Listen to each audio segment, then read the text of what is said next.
to Saving People Queering Things, the supernatural podcast where there are winners and also losers. And Sam Winchester is somehow both this season. Today, we are recapping season 5 and handing out awards to our favorite characters from this season of Supernatural. It's fine. I feel like just this season is probably fine when Yeah. you edit that. Because Season they know of what show. Supernatural. At this It's point, fine. we've said Supernatural also like a And we're giving out awards to characters from Star Trek. That would be a very funny bit to do. Be like, today we're giving out awards to characters who are pop culture references from this season of Supernatural. Can that be an award? Can we give an award? Favorite to reference? Favorite character reference? Please? Yes. Ooh, that's a good idea. I think it's a great idea. So we have to decide if it's like we give the award to the character who made the best reference, or like the character who is the reference. I think it's a double award. It's like here the trophy goes to the pop culture that like inspired they the both reference. Come up to the mic and give a thank you. But the second thank you is much shorter. Yeah, because they get played off by the violin. Yeah. And we are the violins. We are. Speaking That sounds of- very more ominous. Much more ominous than I think. Well, let's meet the orchestra. I'm Noah.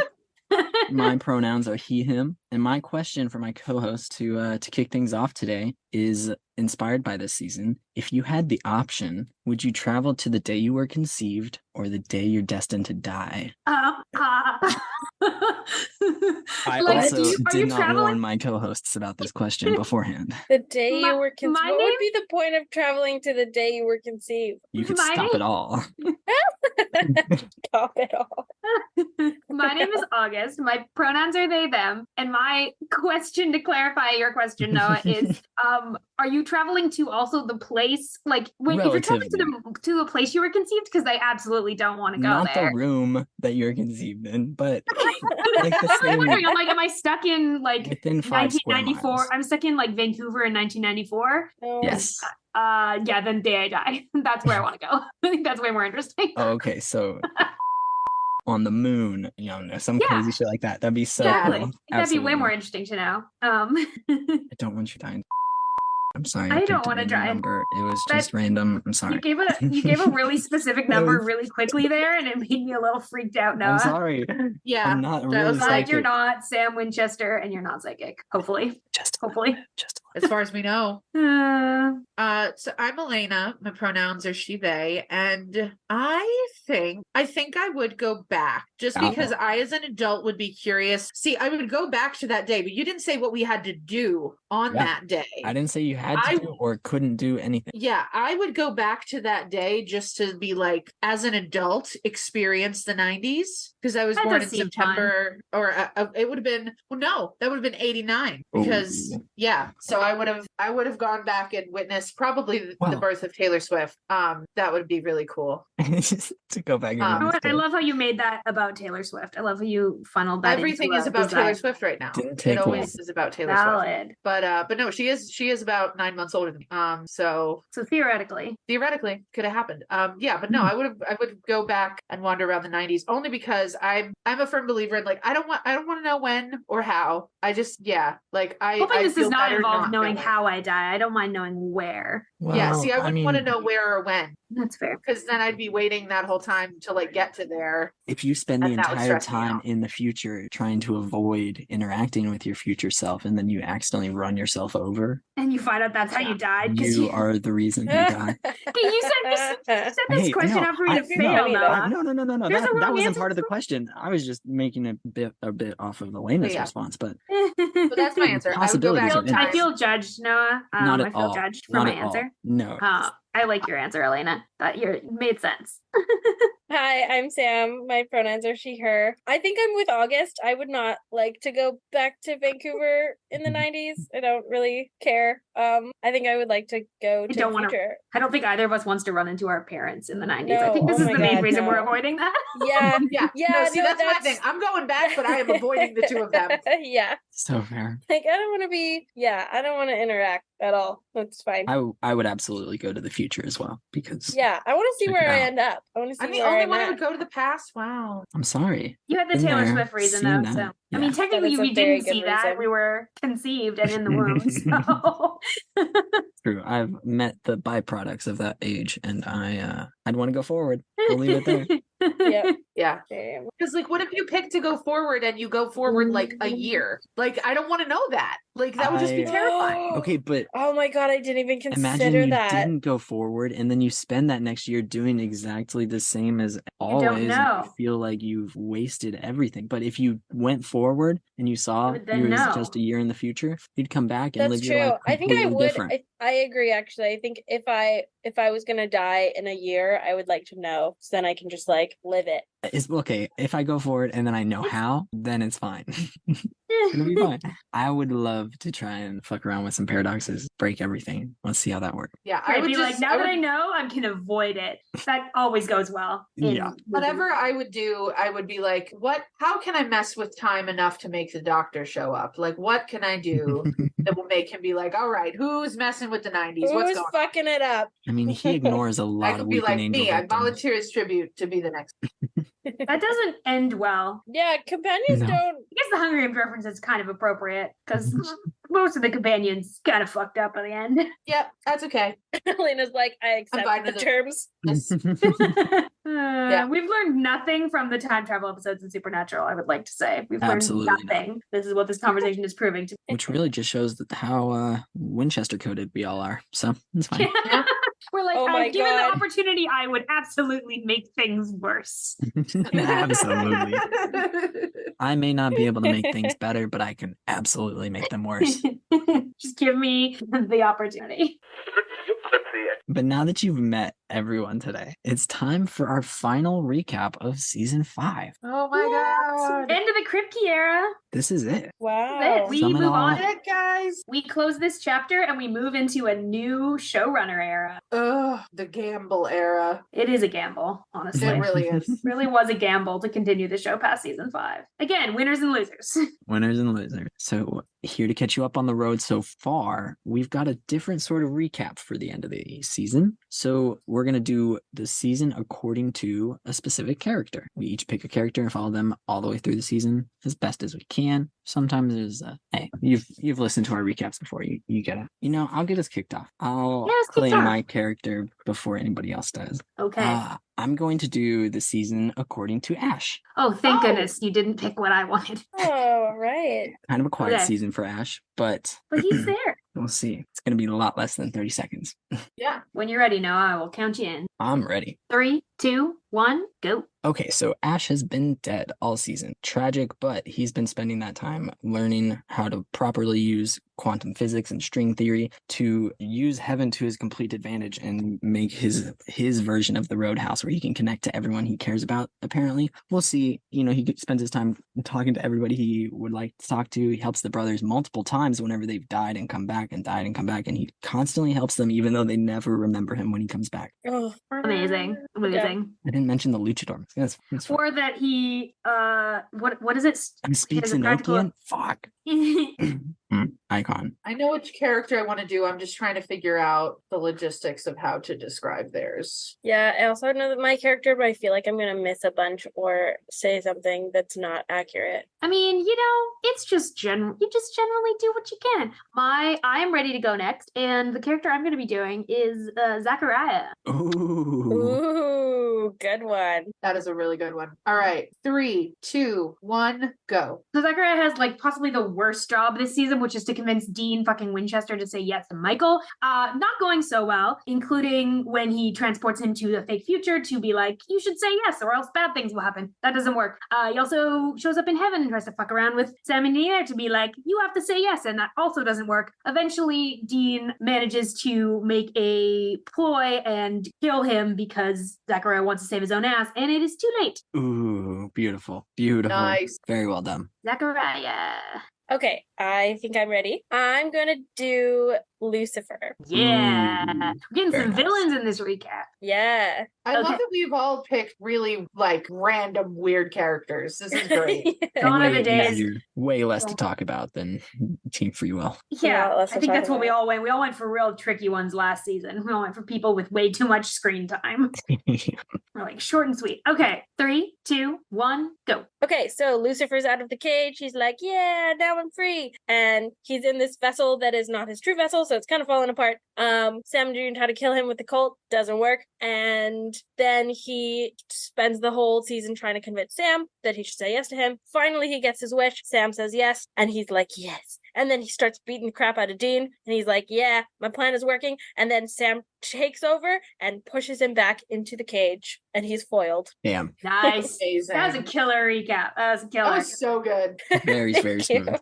Take us home, Elena. Alrighty. So I am going to be doing this season according to Crowley. Yeah. we went full on like nobody is in more than like 5 episodes. Yes. I was looking it up and I was like, he's really only in 3. He's in 3 whole episodes. He's a big presence for 3 episodes. Yeah, he does. But yeah, I am as ready as I'm gonna be. Okay. 3, 2, 1, go. So Crowley is out here just living his best gay life, stealing souls, being king of the crossroads. And then he finds out that the Winchesters are on his tail because they would like the cult, which he has. And so he decides to give it to them and decides to be like, hey, I would really like to kill the devil. We might be on the same team here, even though I'm a demon. So here's the cult, go do that. They try that, it doesn't work. And then he ends up coming and he makes a deal with Bobby and they make out and it's a really whole funny thing. And then he's like, hey, Bobby, you can walk again. And he helps the Winchesters. Nice. That was awful, but thank you. No, it was good. No, it's good. It's good. You got the important stuff of making out. I completely forgot what he does. Crowley doing after he fixes Bobby. Oh yeah, he sets him up with death, helps him there, but Oh yeah. Less important. Oh yeah. He did that. Oh well. That's exactly what we needed. We needed all those 4 character perspectives to catch us all up and bring us right where we want to be to start getting into our season highs and lows. Yeah. So this is going to be favorites and least favorite moments from the season. Nope, that just came out way more like, is that what we're doing?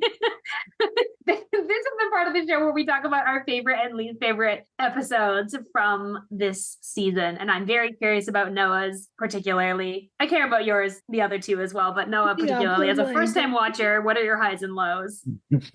Some strong front runners for me for the highs was definitely the end and changing channels. The song remains the same was pretty phenomenal. I do like that one. Hammer of the Gods was that one I have a love-hate relationship with. I love the first half of it, but not the back half. Abandon All Hope was also, that one's probably my favorite. Oh, really? That was your favorite episode of the season? Because it hurts so much, Yeah, you just love the pain. It hurts the first so half much. is the ideal hunting team, and then the second half is just pain. So that's a pretty good summary for the show. And this season, honestly. Yes. What's your low? Not a lot of lows this season. It's a pretty Season 5's strong. good. Dead Men Don't Wear Plaid was one of my lesser. Unfortunately, because of it's a Bobby episode, but it's unfortunate because it's just not. It's a very Bobby heavy episode, but it's not real deep Bobby for most of it. It's him it's not making decisions that don't track with his behavior, and didn't love that. Yeah, it's an episode with a ton of potential. I feel like that's the season 5 episodes I like the least, are the ones with a ton of potential where they just don't. Yeah, which again, Hammer of the Gods is the biggest disappointment for me so far. I don't know. Sam Interrupted was a low point for sure. Yeah. Just from the way they handled mental health in general. Didn't enjoy that. Point of No Return, hurt a lot. Didn't enjoy that. How dare you? It wasn't the same type of pain, Fair, it's really not. What about y'all? I'll go. So my high for this season, probably, I feel like it's surprisingly in the real Ghostbusters in terms of moments. I love the moment where Dean defends like how much he cares about his own life. He's just like, oh, he cares a lot. Like that whole moment is kind of nice because usually he's so like, oh, I don't give a crap about who I am as a person. And that's just kind of like a nice acknowledgement from him at how much he does care. In terms of just episodes, I've made very clear that Point of No Return is my favorite episode of the show. That held true in this watch? It did. Mm-hmm. That episode hits so many emotional notes that are just so good, and so many moments that I think capture what makes Supernatural good and what makes Supernatural itself happen in that episode for me. Lows would probably be, I'm only gonna say My Bloody Valentine, just because I don't like that one. Doesn't have a big impact on me. Cupid. Like in terms of like emotions, as I'm thinking about the season, I'm like, yeah, that episode was a little forgettable. Right, it happened. That's about it. Swap me. But I also agree, I'm not a huge fan of Sam Interrupted because of the whole like mental health lens. That stuff really makes me sad. Yeah. But yeah, and then I would agree that Abandon All Hope is both a high and a low. It is both. Fair. So that's my take on the season. Fair. Makes sense. Seems to be pretty much in line, similar to like how you felt probably before the season. Yeah, I didn't find, after rewatching this season, I did not find my opinions of this season changed much.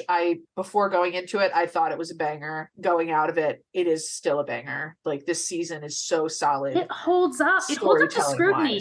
It holds up to week scrutiny, which was the biggest thing that I was curious about. Yeah. As a I've never when I watched the show this originally, I definitely binged it. Watching it week to week, I was like, will it hold up? And it really it does. Yeah.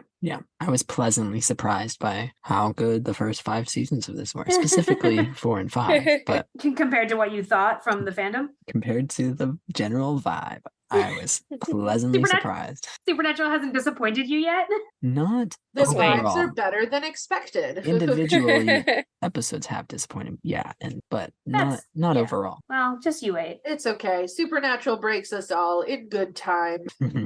You'll get there. Let us know when you get to that point. When you get to the episode, when there's an episode that breaks you a little bit, we do want to know.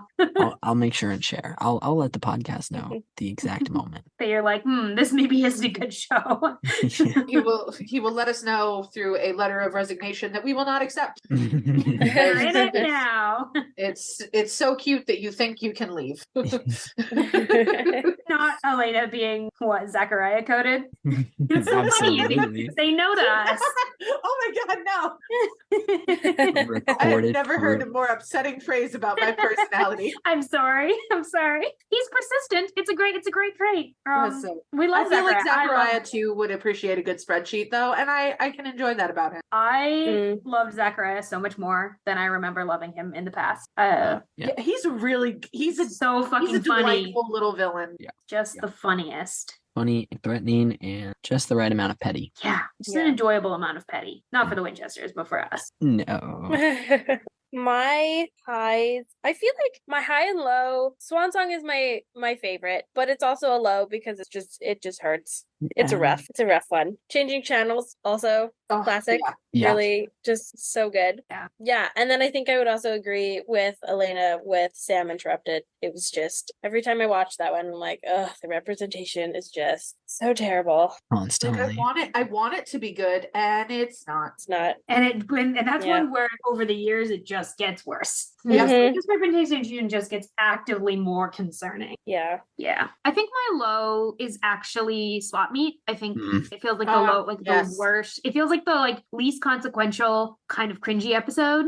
I really, but again, season 5 is hard because I genuinely think most of the episodes are really good and I enjoy most of them. I enjoy elements of most of them. And I really like their conversation about Swap Meet, but as an episode, I think it's kind of mid. Also, I believe the children are our future just because I'm disappointed by the potential that it has. Because it's a fun episode, but it should have way more impact on the big plot. And it's just sort of there and it has no impact on the rest of the storyline. Those are probably my 2 lows. Ooh, I forgot about Fallen Idols and the Paris Hilton bit, and I do really love that. That is really great. I liked that one more than I remembered liking it. That one did stand out to me in that way. I wouldn't put it in my like highs, but I like really enjoyed it more than I did in first watching. I think in terms of my actual highs, they're kind of unsurprising to me. They're the ones I loved the most before this season, and that's the end and Swan Song. They're probably my two favorite episodes this season, and they're still my two favorite episodes. Probably followed up by Free to Be You and Me. I think like that one was maybe the most fun to record this season and to talk about the implications of Free to Be You and Me, like the Destiel coded nature of this season, and like that really like being a big moment for Dean and Cass's relationship. That was a big high for me. Yeah, those are some pretty high highs and some disappointing and abysmal lows. Now we get to move on to our absolute favorite part of the episode. It's awards time, where we get to go down one by one. And we've got a bunch of different categories. We've got a bunch of different characters that are players this season. And we will each bring a nomination to the table, see if any of our nominations match up, see where we have to debate, convince the other people in the chat to, come to our side and see that we are speaking the truth. It'll be great. Yeah. Okay, let's jump on in. The best place to get started is with the best one-off character from this season. We've specified that to mean character who only appears in one episode and doesn't appear in any prior episode and may appear later on. I think we said for those of us who have seen the whole show, we're going to try and stick to characters that we know have only appeared like once. But if Noah picks on one that comes back, we're not going to reveal that information to him. Blissfully unaware. Yeah, exactly. Love it. Exactly. I think I've got two pretty strong nominations, and there's one that I think is better. But Death is my honorable mention because he is fucking phenomenal and does so great in his episode. But I would like to bring forward Jesse. That was mine too. It's funny because that was also it was mine. Probably going to be mine. Good, because Jesse is the most powerful character and has such potential to change the entire story, and he just takes all of that agency and fucks off to go do his own thing. Australia. It's so good. My one other like potential argument would be for, and they're a one-off character, but I'm gonna kind of have to say both. It's the hunter, the fans, the gay couple that are Barnes and Damien. Oh yeah, because they're other favorite one-offs of mine in this season. They are so nice. I think Jesse makes more sense to win it, but I want to at least have them on the nomination. Yeah, honorable mention. I agree that they should go on the nominations. I would like to offer a silly nomination, although I do agree Jesse 400% should win this one. Endverse Cass specifically. Does it count?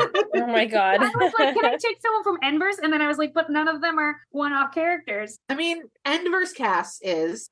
He only exists in that iteration in that universe. I kind of love that. Yeah, like he's just high and having a good time, and honestly, I can relate. But yeah, I love those nominations. That's a good, yeah, Jesse for sure though for the win. Yeah, Jesse's the winner. First winner of season 5 recap. Jesse is the Antichrist. Woohoo! Yay, the Antichrist. That they call him that in the episode. It's very funny. So wild. But Lucifer, who's also in his season, we're gonna be like, you're gonna have to wait. Take a seat. We're not at you. All right, next is best female character. I feel like this one has a lot. I would like to submit Joe for consideration. Yeah, I had Joe on mine. I also had Ellen and Pamela. Anna, excuse me. Okay, Anna is the... Excuse me. Okay. Okay, true. I do think that Anna gets hijacked majorly and probably doesn't actually necessarily deserve the season, but I have to present her. I can't do my girl dirty like that. I would feel so disappointed if she didn't make it on the list, but... Yeah, if you didn't nominate Anna, I would be like, blink twice if you need help. If Anna was treated a lot better in this season, then she would definitely win this. But she's just not herself the entire time, and it hurts. Yeah. So, Joe? I think Ellen deserves it because I would say Ellen over Joe. I mean, both of them are great. To stay with her baby, and that hurt a lot. And Joe fought, and it was really sweet. And it was her and Dean have such a great relationship. I love that bit. But Ellen is completely independent of causing man pain this season. Not necessarily, but she's doing her own stuff for her own reasons. Yeah, that is. I can agree with that. Pamela also was not herself and felt like a disservice. Yeah. But I love also her. Feels. I don't like the fact that every single person up for this award dies. Yikes. Or is already dead for... Yeah. Yeah. That's... Oof. So, Ellen, are we... I think Ellen wins. I think Ellen. Ellen for the win. Next award goes to our funniest character of the season. And I'm going to pitch that it should be Zachariah. I knew it. I think he's the very funniest. Okay, Zachariah is such a good nomination, and I definitely had him as my pick originally. And then I thought about Cass drinking an entire liquor store. And that was my also God. pretty good. And drank it. But then I remembered Gabriel with... Gabriel's on my list for funniest. Actually, wait, yeah. Yeah, but Gabriel only appears in like one episode. No. No, is it two? Changing channels and... Okay, and Hammer of the Gods. But that's hard because I feel like Zachariah has more funny moments. Essential plot information in a porno and makes the brothers watch it. That's really funny. Come on. That's kind of fair, honestly. But Zachariah has so many zingers and he's so petty and it's constant with him. So I see where you're coming from there. Elena, Sam? Yeah, Zachariah is like unexpectedly, I feel like. We know that Gabriel's funny. Gabriel's been funny since his very first He's always episode. been funny. He's the trickster. Gabriel's the favorite, but Zachariah's the underdog, and that's why. I'm thinking, yeah, maybe Zachariah should win. I think He's got some Zachariah should zingers. win. He definitely is the character that I did not expect to make me laugh as much as he did. And every time he was on screen, I was like, yeah, more Zachariah being a little bitch to everyone. Like, I love it. I am here for it. It's crazy because even the lines he has that are terrifying are funny. When he's like, let's see how Sam does without his lungs. Why is that funny? That shouldn't be funny. The delivery is 10 out of 10. Kurt Fuller bringing it his A game every week. Yeah, like this got is that like sassy spice. You saying yes, you're hemorrhaging brothers. Like, yeah, he just like manages to be. Should not make me chortle, and yet he manages to be so like middle management boring, while simultaneously being like just imbuing it with this like casual, clever pettiness that like just works on this really interesting, unexpected level. No, I was all on board with Zachariah, but then I thought about the fact that Gabriel straight up changed the entire format of the show just to make it a funny episode with changing channels. You know, like he went so deep into the bones of the show. The fourth, fifth, and sixth walls. Yeah. I was like, well, don't we later have a favorite like best angel one where we could put Gabriel? But I realized we don't have a best angel award, which we're gonna have to add this season. I've got nominations for Gabriel later on. I'm okay with giving Zachariah funniest because he really did do so well and it was so great. Everything he said was zinger. But speaking of which, we need a like best immortal character. I think we could split older character into best older character 45 to 100 and then best immortal character question mark. You know, like, or non-mortal. Ancient character. There we go. So it's like something, it's got to be a character that's like older than 1,000. Yeah. But it may or may not be immortal because like angels aren't immortal. Like Yeah. Immortal is stretching it. Okay. I like that as an award. Why don't we award that one now? Nomination. That way they don't necessarily have to be old. If they're best ancient / non-mortal. Okay. Because like as long as they're over 1,000, that's what we're really looking for here. Yeah. We're looking for old. Well, okay, so then best ancient character / mortal character. Okay, this is bad. I'm just gonna say best ancient character. This could easily be Gabriel. Okay, well we gotta think about. I was just gonna say Death is iconic. Death. There's no way Death, like Gabriel beats out Death for best ancient. I was gonna nominate Death for scariest character. That's actually where I was thinking. Because he only has one episode to impress us. Gabriel has 2 and revolutionizes the entire show. Right. And Gabriel is, he is an archangel. Definitely old enough to apply. Yeah. I would say Gabriel for this. Okay. I'm game for that. We can give it to Gabe. Good old Gabe. But that's because our next one is the scariest character / monster, and I absolutely think that should be Death because he's not at all your traditional scary, but at the same chilling. Yeah, he's like bone chilling scary. Not like jump scare scary, but like yeah. Absolutely. I barely had another nomination and it was Zachariah because he's just petty, like petty can be scary. Yeah. But and it's notably absent Lucifer. Yeah. Notably. And the thing is, Lucifer is like a scary potential, but he himself is not that scary. He's played by Mark Pellegrino. That's all I'm saying. Well, and I think Lucifer's presence as a portent of the apocalypse is scary, but his actual what he actually does in this season, there's everything else feels equally scary, like death and all of the other horsemen feel scarier than Lucifer. And Michael feels pretty terrifying, honestly. Michael would also potentially be a nomination here. I think Death still takes it, but Michael is also quite scary. Well, yeah, you know what? I would agree there. Because he seems like he just does not give a fuck. Scary in a very different kind of way. Yeah. I think maybe that's the reason why Lucifer isn't so scary, is because he cares too much. Well, he appeals to Michael in Swan Song to be like, what if we just didn't?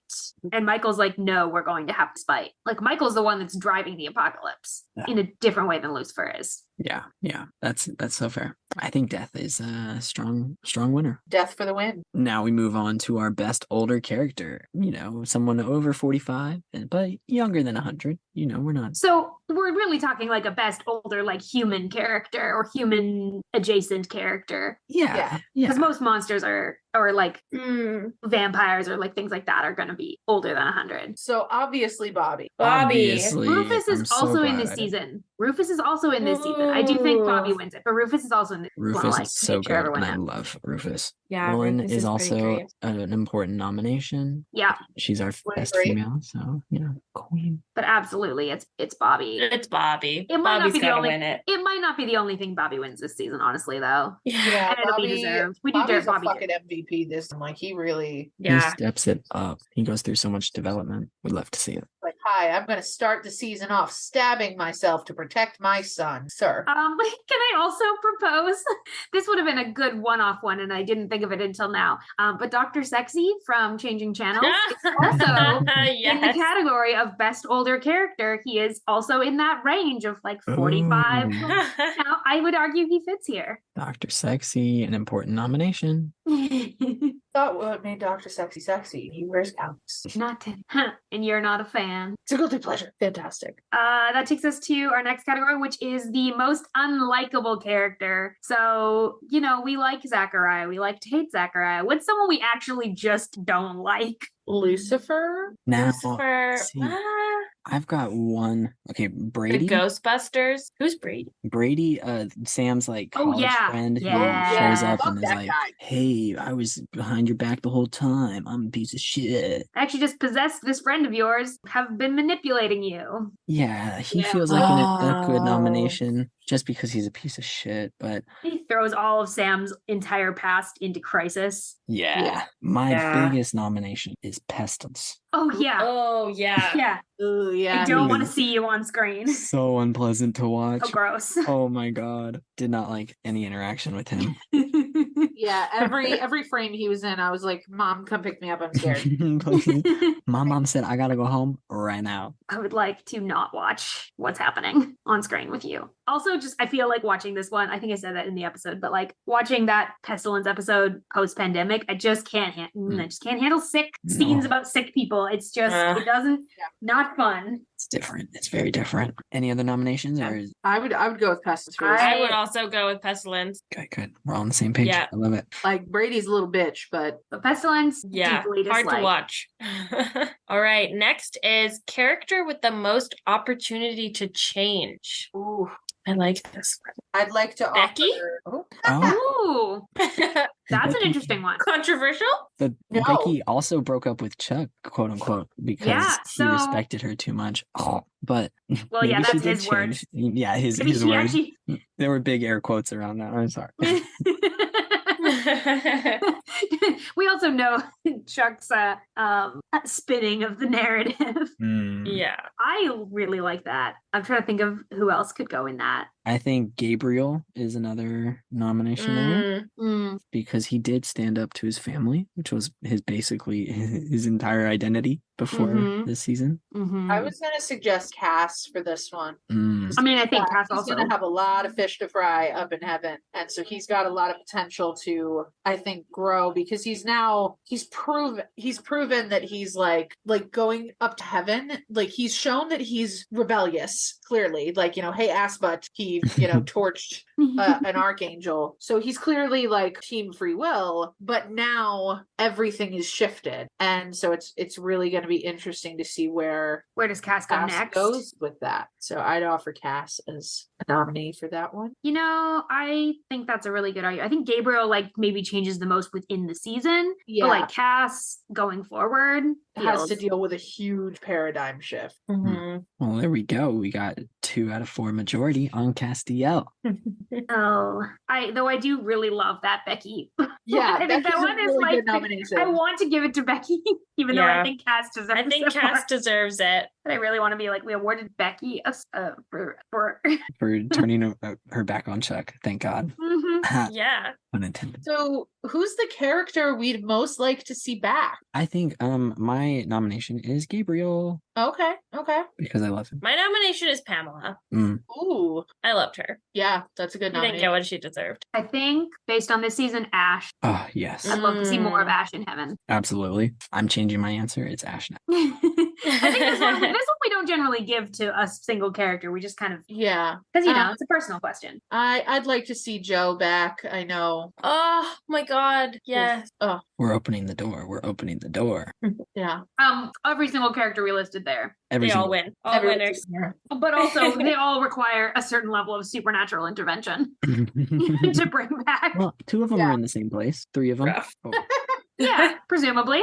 Yeah. Joe went to heaven. Yeah, we're assuming we don't. Did. Yeah, exactly. Joe absolutely went to heaven. Yeah. That sweet baby girl. Heaven's pretty fucked up though, so. I don't like characters going to heaven doesn't automatically mean it's a good thing. Anyway, that's a different conversation. It's not that comforting. No, it really isn't. Which is another thing I feel like I really got out of the season is like how threatening heaven is. Yeah. Like as a concept. Like I think there are other seasons and future things that like I had that impression from, but I don't remember having it this early in the show that heaven is like super fucked up. Anyway, our next award is for the one-off character that we think is most likely to come back.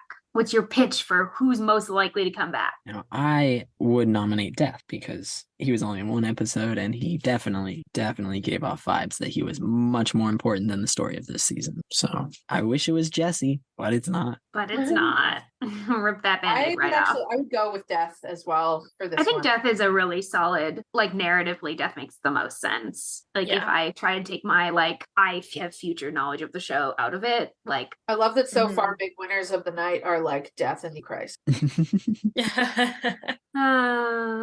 Which might be the perfect segue right into talking about the most tragic character of the season. I was gonna put my foot down and be like, there is only one person it can possibly be, and then I remembered literally everyone else goes through the worst everything. Your one person was Sam. No, Sam was the one that made me go, it can't be the person that I want it to be. My first answer was gonna be Joe. I was also gonna say Joe. I think Joe maybe fits the idea of a tragedy more, but Sam also, because of that revelation that his whole life has been manipulated by these demons to get him to this point, that's what kind of pushes Sam up a little bit for me. Ooh. I would nominate Adam. Ooh, yep. That is no, Adam. That's also brought back from the dead just to be a bargaining chip. Oh yeah. Also really tragic. And then a vessel. And then I can get into the cage. I defer honestly, yeah. Yeah. I think Adam might win it. Maybe Sam has some agency towards the end, and Sam, ultimately is a winner and a loser this season because Sam actually gets some agency in his story, and Adam really doesn't. And I feel with tragedy, and typically ends in death. And as far as we know, at the end of this season, Adam and Joe are in a place where they, quote unquote, can't come back. That's true. And we know that Sam is back in some capacity. That's true. Without that scene like that scene at the end. Sam wins this. Would fit this bill, but I think because we know that there's now going to be more to his story, he doesn't necessarily fit the definition of a tragic character entirely, if that makes sense. Adam really does, because as far as we know, he is still in the cage. Yeah. Adam also has a certain level of innocence to him that he's just unaware of how much is really going on because he's been guided by the angels. Yeah. Absolutely. So, character with the most interesting arc. Sam. I'm gonna offer Gabriel for this one. I think it's Sam. I was gonna say Cass. Ooh. Okay, a lot of nominations. Sorry, Cass. Okay. Sam. Can I pitch why I think it's Sam? Yeah. Let's hear it. I think it's Sam. I think it's Sam because over the course of this season, he starts out with having let Lucifer out. Then he finds out he's Lucifer's vessel. Then he quits hunting. Then he comes back to hunting with the determination that I will never say yes to Lucifer. He comes full circle over the whole season to the point where he realizes saying yes to Lucifer is the best chance of beating him. And that is the final twist that like actually beats Lucifer. Like and despite the fact that he's been manipulated his whole life, like I think that's like a fascinating arc to have basically have the season predict that Sam will eventually say yes and to get you there, but in the least predictable way. I think that's my pitch for Sam. That's a really good pitch. I am curious to hear the pitch for Cass. Yeah, I do too. I didn't have a super detailed pitch for Cass. Yeah, I just thought that he's going through a lot. There's like an internal battle. He's definitely on the verge of his big fall kind of thing. He's broken away from heaven. He's making his own decisions and he's forging his own gay path and figuring out what that means for him. So if his arc is more internal than external this season. That's true. I would side with Sam for this award. Yeah, I do. With Gabriel, my thought was just that like he very much goes from wanting nothing to do with the narrative to realizing that he has his own part that he has to play. But I agree that Sam really does. We tied. Yeah. Are we deadlocked at 2v2? No. We had two votes. I'm Team Sam. Oh, you're Team Sam. No. We're sorry. Sam. I'm voting. I'm not on Sam's side in this argument. Sorry, Sam. I think I might switch sides. The pitch for Sam was strong. I like the reasons that you said, Cass, though. I like those like eternal reasons. Those are cool. Agree. Now that brings us to this season's saddest death. Always a fun place to land. Always a fun fun award to give out. I would love to nominate Joe. That's the one that made me cry the hardest. It's hard to argue with Joe. I feel like that one is a duel. Like I'm gonna give it to Joe and Ellen because it's the death together that makes it the saddest. Yeah, it's the fact that they're together that makes it saddest. I would also love to nominate Gabriel because his was pretty sad and it broke me a little bit. But I know he comes back, so it's not that sad. But you know nothing, Noah. I know nothing. I see nothing. Can't believe I just referenced Hogan's Heroes in 2023. But I think Joe and Ellen, Joe and Ellen, for sure. Yeah, Joe and Ellen. One always feels like a bummer to give out. Ugly sob like a little bitch every time I watch that episode. I don't like rewatching that episode because I don't like how I feel about how pointless their deaths are. Yeah. Heartbreaking. Anyway, two more happy things. This award is one of my favorites to give out, and this is our best queer character. And there's so many more options. This is the best season so far for options to nominate. This is so great. Yeah. I'm gonna throw out Ash. We have Dean, we have Cass, we have Ash, we have what are the two cosplayers? Barnes and Damien. Thank you. I can never remember their names. Crowley. Man, we got so many options. Who else? Do we have any other options? Bobby. Bobby. I feel like we do. I feel like we didn't talk that much. I don't know. We harped on it. Why do you have tongue? That's true. He used tongue. That's true. That's all I'm saying. That's true. I don't think he should win, but I hope this doesn't awaken anything in him. Like I'm trying to make sure we didn't miss anyone here, but I really want to give it to Dean for comments like "blow me, Cass," and last time someone looked at me like that, I got laid. Okay, but see, I think it's only that one episode is where he really uses that language. He's so gay the whole rest of it. But Free to Be, but the entirety of Free to Be You and Free to Be Me. You and The Me is entirety also... of that episode. Yeah. What's your like? And also in like changing channels with Dean and Dr. Dr. Sexy. He is so gay this season. So fair. He's so much more. He's much more like. Whereas in like seasons 1 and 2, he was very much like, someone implied I was queer. I'm gonna have a panic about it. Now he's like, I'm gonna make the comments. Yeah. He's more comfortable this season for Repression Boy. I really love Ash. 400% Dean. I'm cool with it. Just okay. Cool with it. Ash, I feel like he definitely fucked his way around heaven. Oh, that was very obvious in the way he talked about the Kama Sutra. He was like, sweaty, confusing.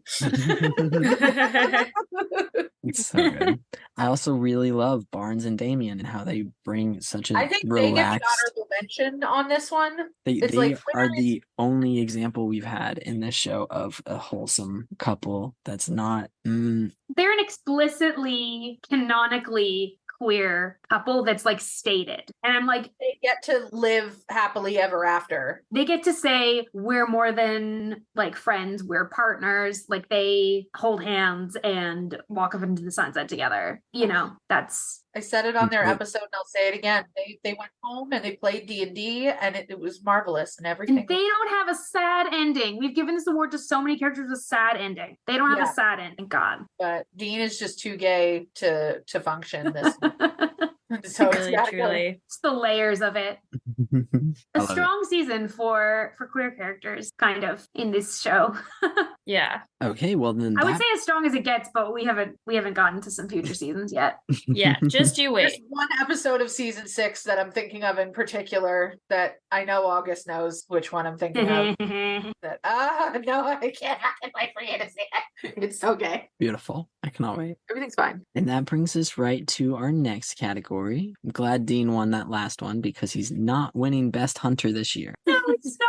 This is not his season. No, Sweet Baby is not. Usually he's like right up there in the competition. This season is not his season. He's a bit of a mess this season. I mean, it's not his fault. And he's mostly focused on just like not saying yes to Michael. But unfortunately, not saying yes to Michael does not actively make you a good hunter. No. Yeah. But who is a good hunter this season? Bobby. Bobby is a fantastic hunter this season. But Bobby doesn't do a lot of actual, he does a lot of research. I wouldn't say Bobby does a lot of the active hunting outside of from 2 episodes. The Curious Case of Dean Winchester. He's out on the road. Oh, yeah. Fair. I would argue that that's what makes him the best hunter is he's like, hi, I'm going to lose the use of my legs and I am not going to slow down. He beat them there. Fair. He does fight the episode with Jody. He does Yeah. They hide in the closet and all that. Okay. Okay, you know what? Both the Winchesters are kind of useless this season in terms of actual hunting. Mm-hmm. Sam is worth talking about. I would like to nominate Mary. Ooh. I am into this. Okay. Expound on it.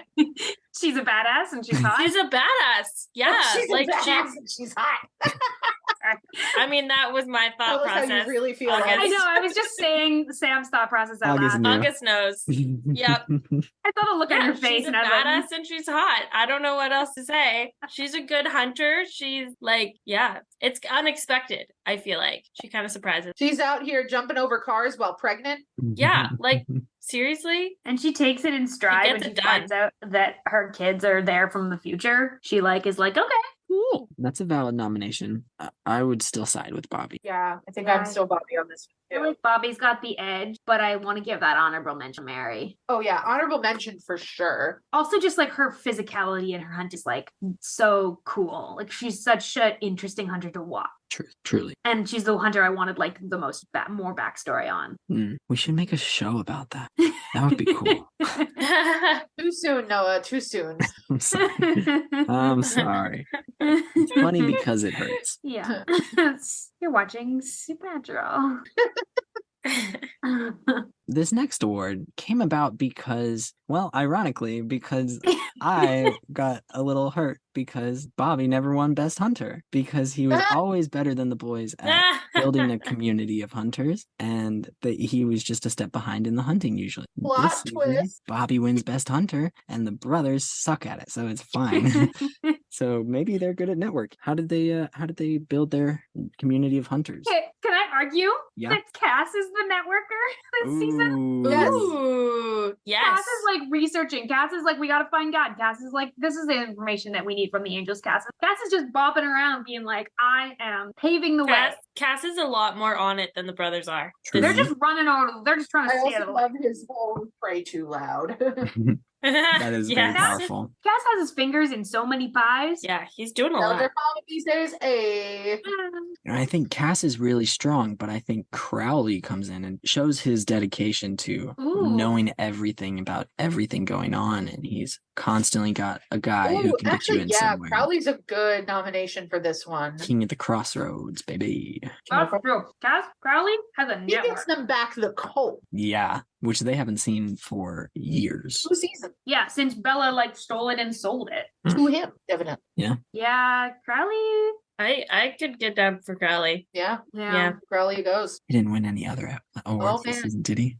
And this Here we are. It's our last award. Now, to this is typically when we do a little double check to make sure that everyone in Team Free Will got an award, which we're doing good. Got Castiel, Sam, and Dean, and Bobby's got 2, so we're doing great. We're making up. So, who is the most valuable player, most valuable person of season 5?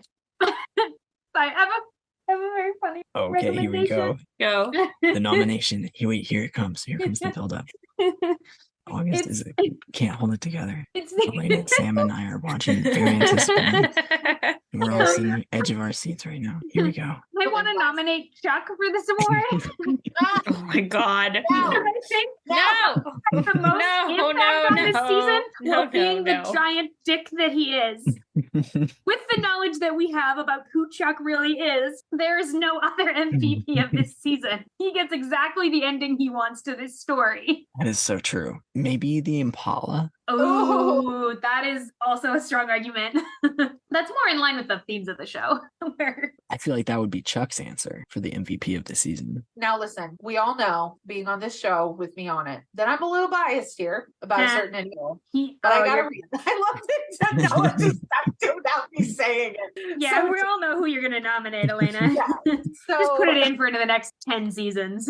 Yeah, I'm always gonna. He's my boy. No, but the reason I want to nominate him, it's a very specific reason, is because in the final hour is him refusing to give up on Sam and deciding that he's going to be there for his brother no matter what state he's in, that pulls Sam out of it just long enough to be able to wrestle Lucifer into Cage, because he wouldn't have that moment of like looking into the car and having all those memories flood back to him were he not beating the shit out of Dean, because Dean was the idiot who showed up because he wasn't going to let his brother die alone. So in these set of nominations, we have Chuck's answer, and maybe the real answer.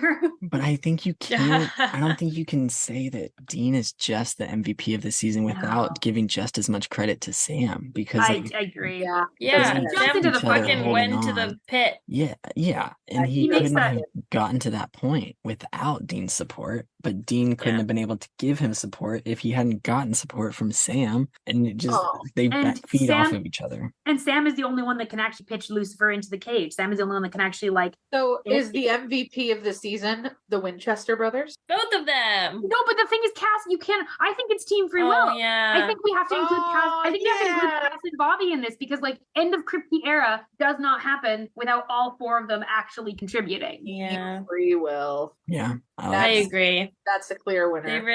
They brought it together. Which I feel like also includes Baby. She's a member of Team Free Will. Essential member. The transportation. She is the most important object and in Team possibly. Free Will also includes Green Cooler Winchester, who's my favorite Winchester. That's a joke that'll make more sense later. Well, that looks like we've got all of our awards right? Congratulations to the winners. Congratulations, Jesse, Ellen, Zachariah, Gabriel, Death, Bobby, Pestilence, Cass, Gabriel, Pamela, Ash, and Joe, Death, Adam, Sam, Joe and Ellen, Dean, Bobby, Crowley, and Team Free Will. Nice. Thank you for coming along for this fun little award show. We're very excited that we're feeling very a lot about the end of season 5. Sort of in denial. Having big feeling. Mm-hmm. It really means that we are like in this, because this is where the show could have ended. This could have been like our last episode. Ooh. Whoa. And it's not, but this could have been. In a different universe, this is our last episode of the podcast. Just hit me at the notion of our last episode was like a little throttling. We're not going to think about that. We had 10 seasons left. Why would you? 4 years before that. Don't put a time on it. Sad. I don't want to think about that. No. But like reality, like this is cool. It's really cool to be at this point and be like, we have genuinely made it through. It's a pivotal moment in the series. And it's the biggest era of the shows. Of all the showrunners, this is the longest era. Yeah. It's also the first third of the show. Mm-hmm. Yeah. The foundation that the rest of it's built on. Yep. The foundation they're going to continue to chip away at. To completely disregard. What? Who said that?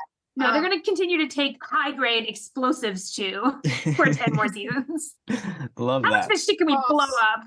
Looks at the Bloodlines episode. Oh. Yeah.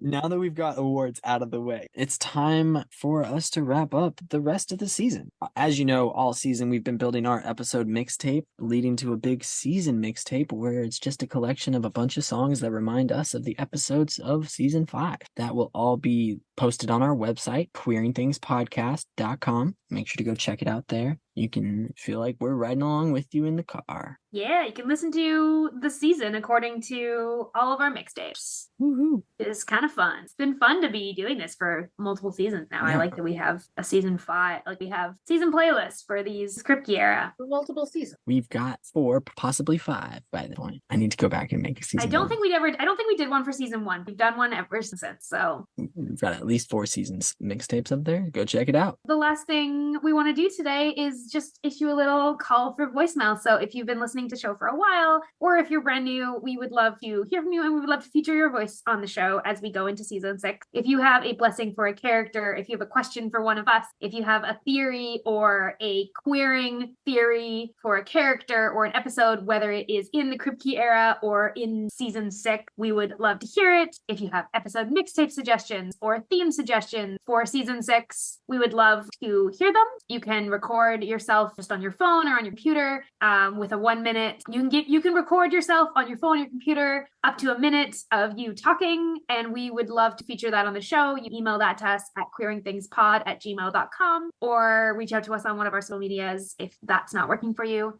We'd love to hear and feature some listener voices in season 6. Also, we've launched our Google survey, which is just us asking for a little bit of feedback about how you've loved the season so far, queering things in general. Give us your feedback. We'd love to hear some notes. Love to see which of the other Pod Squad episodes you love to listen to. So go check that out. Also on our website and all over our socials, linked below. That'll be in the episode notes as well. Yeah, we'd love to hear what you like, what you don't like, anything you want us to do more of or less of. And yeah, we want to keep making this show better and better for y'all. We have a lot of fun doing it. Truly. Yes, we do. That's all for today. Thank you all so very much for joining us for season 5, Saving People Queering Things. And we are so very excited to have you with us as we jump into the Gambl era, starting with season 6. Make sure you are subscribed to Saving People Queering Things wherever you listen to podcasts. You can find links to our social media and how you can reach out to us through our website, queeringthingspodcast.com. And you can also join us on our Discord, where you make new friends, talk about the show with us, and just generally geek out and have a good time. And the link for that is also on our website. You can also stay tuned for a special announcement that we're going to be making a couple of weeks, both on our socials and in our episode, about something we're very excited about for season 6. So keep your eyes out on socials and also in the episode for we're doing stuff. We're getting bigger when we're excited about it. Yeah. But be sure to ride along with us next week as we have our season 6 preview, as well as another super fun bonus episode. It's a collection of bonus bits and bloopers. Oh, Noah's worked so hard on this. Just shout out Noah. Noah has worked so hard on this all season. Nah, I'm so excited. It's so much fun. Take the praise, Noah. It's going to be so great. It's got bits from a lot of different episodes. You hear the voices of most of our guest hosts across the whole season. And it's got a little bit of season 4 and 5, so it should be really fun. Yeah, I would really like to use this moment to call attention to how much shambles we would all be in without Noah being such a rock star. Really. Editor extraordinaire. No. Round of applause for Noah. You make us look good every week, and you deserve like major kudos for that. It's easy when we all look so cool. Appreciate that both of you used look right there. Yeah. In this audio only podcast. No, yep. I said what I said. We look cool. We don't always sound cool. I'm just kidding. We sound great. And this episode, this one so in particular, cool to everyone's ears. It might not be funny to everybody, but to anybody who enjoys our chemistry and vibes, it's a great time and it'll be fun. And I'm excited for it. So tune in next week. Thank you all for coming along for the ride. And we wish you a peaceful road until we meet again.